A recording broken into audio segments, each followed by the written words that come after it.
ಪತಿದೇವ ಯಾವಾಗ ಬಂದ್ರಿ ಪತಿದೇವ? ಪೂರ ಮುಂದೆ ನೀ ಕೈ ಮೂರು ಹೊರ ಕೇಳ್ತಾಗಲೇ ಬಂದೆ. ಮೈದನ ಬನ್ನಿ ಇಲ್ಲಿ ತಬಲ ಬನ್ನಿ ಬಾಸಕ್ಕೆ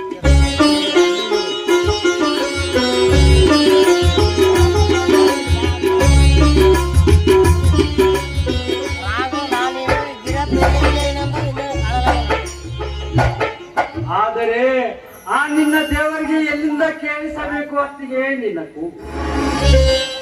ಮೈದನ ದೇವರೆಂಬರಿಗೆ ಹಾಗೆ ಅನಕ್ಷರಿತವಾಗಿ ನುಡಿಯಬಾರ್ದು. ಯಾಕಂದ್ರೆ ಆ ಶಿವ ಭಕ್ತರ ಮೇಲೆ ಸದಾ ಕರುಣಾಮಯಿ. ಹಿಂದಕ್ಕೆ ಪಾಂಡವರು ವನವಾಸದಲ್ಲಿ ಇದ್ದಾಗ ದ್ರೌಪದಿಯ ದನಿಯನ್ನು ಕೇಳಿ ನೀಡಲಿಲ್ಲವೇ, ಕಾಪಾಡಲಿಲ್ಲವೇ ಅವರಿಗೆ? ಹಾಗೆ ನನ್ನ ಧ್ವನಿಯನ್ನು ಕೇಳದೆ ಇರುತ್ತಾನೆ ಆ ದೇವರು. ಪಾರ್ವತಿ, ಆ ನಿಮ್ಮ ದೇವರು ದ್ವಾಪಾರ ಯುಗದಲ್ಲಿ ಕಲಿಯುಗ ಲುಚ್ಚನ ಬಂಗರ ಯುಗ, ಸುಳ್ಳಿನ ಸಾಮ್ರಾಟ, ಸತ್ಯದ ಚೀರಾಟ.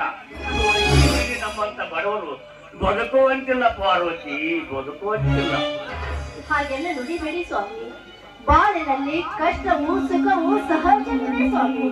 ಆದ್ರೆ ಈ ನಿಮ್ಮ ಸಿಟ್ಟಿನ ಆವೇಶದಲ್ಲಿ ದೇವರನ್ನು ನಿಂದಿಸಬೇಡಿ ಸ್ವಾಮಿ. ಅತ್ತಿಗೆ, ನಿನ್ನ ದೃಷ್ಟಿಯಲ್ಲಿ ದೇವರು ಇನ್ನೂ ಜೀವಂತವಾಗಿದ್ದಾನೆ ಗೊತ್ತಿರಲಿಲ್ಲ. ಹುಚ್ಚಿ, ಅದು ನಿನ್ನ ಪ್ರೇಮ. ದಿನನಿತ್ಯ ಕೊಲೆ, ಸುಲಿಗೆ, ಅನ್ಯಾಯ, ಅತ್ಯಾಚಾರ, ಬಡವರ ಮೇಲೆ ನಡೆಯುವ ದೌರ್ಜನ್ಯ ನೋಡಿದರೆ ಅಧಿಕಾರ ಶಾಹಿಗಳ, ಬಂಡವಾಳ ಶಾಹಿಗಳ ಕಾರಣವನ್ನುಂಡು ಎತ್ತನೆಯ ಹಾಸಿಗೆಯ ಮೇಲೆ ಮಲಗಿಕೊಂಡಿರಬೇಕು ಅತ್ತಿಗೆ ಆ ನಿನ್ನ ದೇವರು. ಆ ದೇವರ ದೃಷ್ಟಿಯಲ್ಲಿ ನಾವೆಲ್ಲರೂ ಸರಿ ಸಮಾನರು.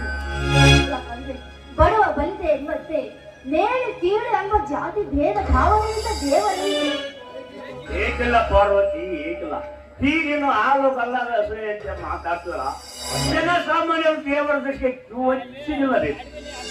ಅದೇ ಒಬ್ಬ ಶ್ರೀಮಂತ ಕಾರ್ಯದಲ್ಲಿ ಬಂದು ಅನ್ನ ಹೊಡೆದರೆ